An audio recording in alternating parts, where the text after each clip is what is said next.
saya Dwi Anggia Sidabariba. Dalam video kali ini, saya akan menjelaskan tentang sistem perpajakan dan tarif pajak. Yang pertama yang saya akan bahas adalah sistem perpajakan. Dalam sistem pemungutan pajak, kita akan mengenal yang namanya Official Assessment System dan Self Assessment System.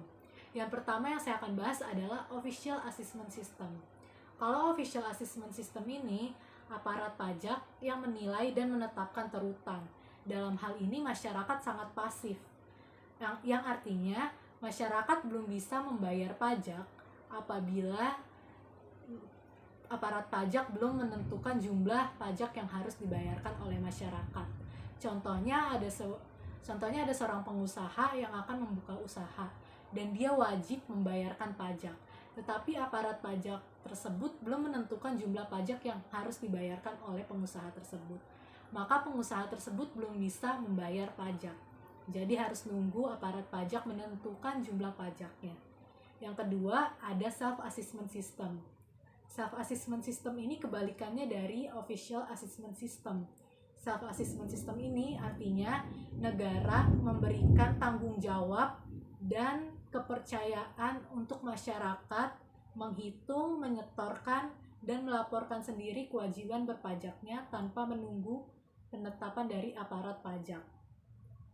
Di Indonesia sendiri baru menetapkan self-assessment system pada tahun 1984 ketika mulai disahkannya Undang-Undang Nomor 6 Tahun 1983 yang isinya adalah Ketentuan Umum dan Tata Cara Perpajakan atau KUP.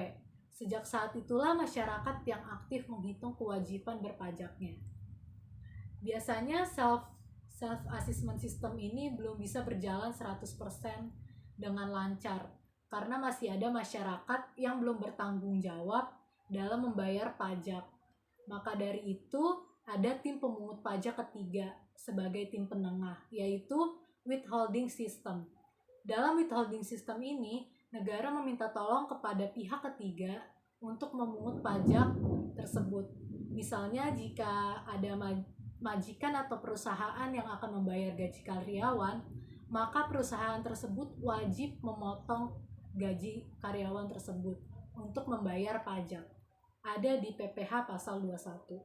PPh pasal 21 atau pajak penghasilan pasal 21 merupakan jenis pajak yang dikenakan terhadap penghasilan berupa gaji, upah, honorarium, tunjangan, dan pembayaran lainnya yang diterima oleh pegawai, bukan pegawai, mantan pegawai, penerima pesangon, dan lain sebagainya. Yang kedua ada tarif pajak. Bicara tentang tarif pajak ada beberapa jenis tarif.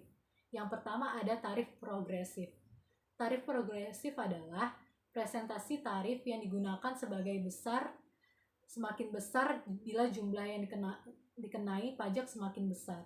Contohnya adalah pajak penghasilan orang pribadi, yaitu semakin tinggi objek pajaknya maka tarifnya akan semakin tinggi. Tarif PPh orang pribadi itu dimulai dari 5%. Untuk penghasilan 0 sampai 50 juta, 15% untuk 15 juta sampai 250 juta, 25% untuk penghasilan 250 juta sampai 500 juta, dan 30% untuk lebih dari 500 juta. Dari presentasenya akan semakin meningkat dengan meningkatnya jumlah penghasilan. Yang kedua adalah tarif degresif. Tarif degresif sebaliknya dengan tarif progresif, yaitu tarif yang semakin menurun jika jumlah yang dikenai pajaknya semakin besar. Yang terakhir ada tarif proporsional atau tarif tetap.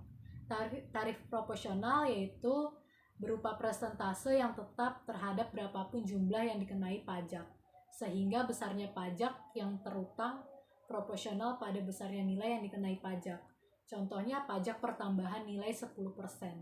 Jadi, berapapun dasar pengenaan pajaknya atau nilai objeknya, entah itu tarifnya 1 juta, 10 juta, 100 miliar, atau 500 miliar, tetap tarifnya akan 10%, tidak berubah. Itu namanya tarif proporsional atau tarif tetap. Jadi, tidak tergantung dari berapa besarnya penghasilan kena pajak. Sekian penjelasan tentang sistem pajak dan tarif pajak. Mohon maaf jika ada bahasa yang kurang dimengerti. Terima kasih.